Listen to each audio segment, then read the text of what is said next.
Gurur Vina Gatir Nasti, says Yoga Sutra.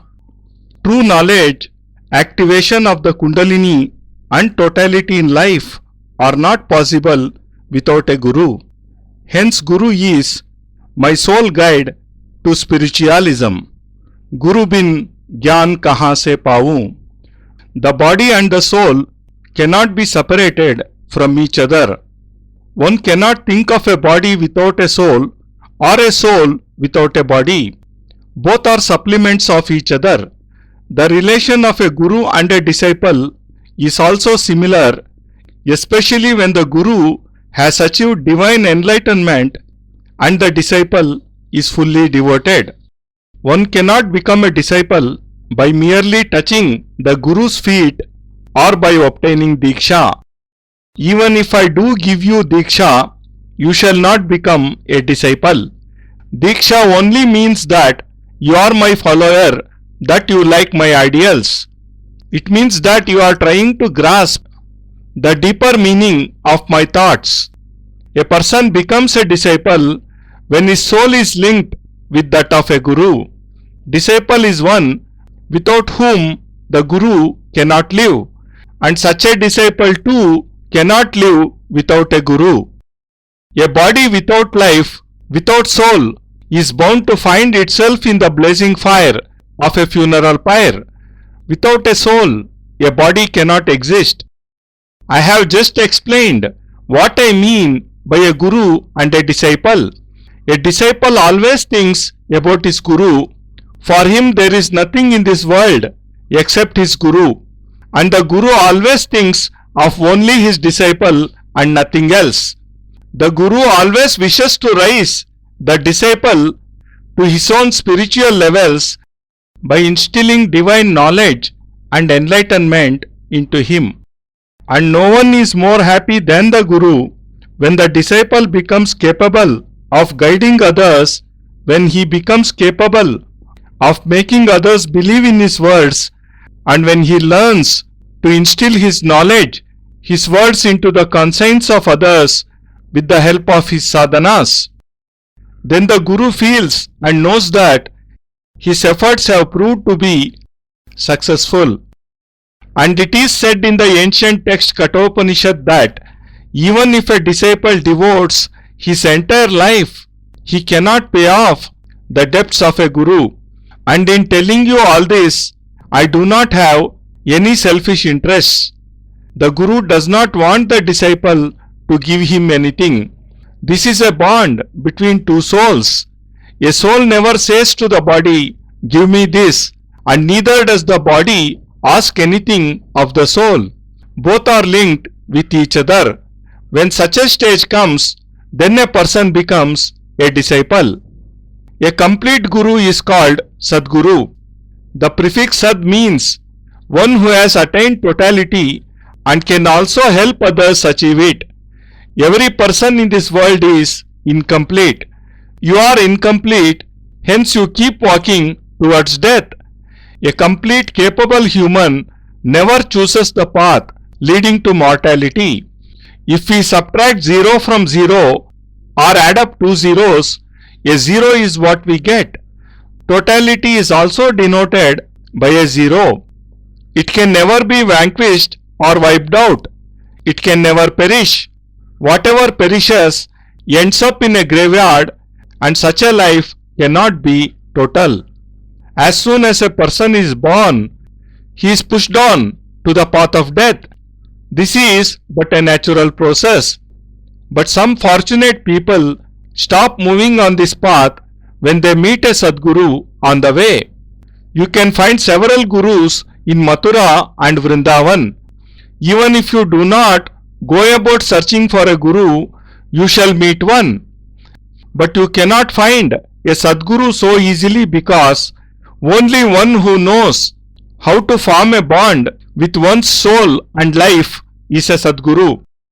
If a person is selfish and wishes to obtain something, then he can become a guru, but not a sadguru. If my own wishes, my desires have not been curbed, then how can I achieve totality? If I myself am not complete, then how can I make you achieve totality? Hence, just by looking at the dress or physique, we cannot recognize a sadguru. A sadguru leads a very simple and ordinary life. Ordinary does not mean that he is a pauper. It means that he is able to sleep on the ground just as fitfully and peacefully as on a soft mattress.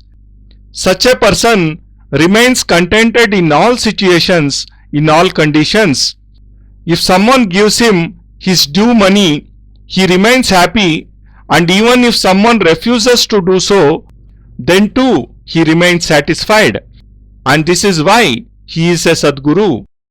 According to Kathopanishad, just as there are ways to test a true disciple, similarly there are methods to see whether a guru is real or not.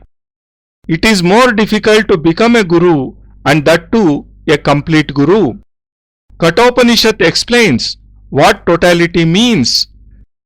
Purnatvamev gurutam saitam sadevam save varnam vadata saitam sarinam. How can we recognize a sadguru? How can we differentiate between a guru and a sadguru? Just by looking with our eyes, we cannot ascertain this, because an artificial diamond sparkles more brightly. Even your thoughts, your vision, your body are artificial. Only an artificial person gets attracted towards another fake person. This is why you get enchanted by a fake guru who can only plead for something before you. Such men are beggars and not gurus. Rather, they are marring the sanctity of the word guru. If faithfully you meet a real guru, then the path of your life leading to death shall itself bend towards immortality. It may also happen that you may not meet him in your entire life, or you may meet him but may fail to recognize him. Anything can happen. The question which now faces us is, how should we recognize him? According to Kathopanishad, there are 3 clues to recognizing a real guru. Firstly, such a guru leads a simple but highly elevated spiritual life. Even in simple conditions, he lives in complete happiness. He feels happy living in a palace and eating delicious food, and he feels equally satisfied living in a hut and eating ordinary coarse bread. Secondly, his words are dynamic and carry a magnetic force. He is such a powerful orator that words seem to be his humble servants. The people not only believe every word he speaks, but listen to him with bated breaths. The listener feels that he is hearing something which is rare and which cannot be heard from anyone else. He is a master of words.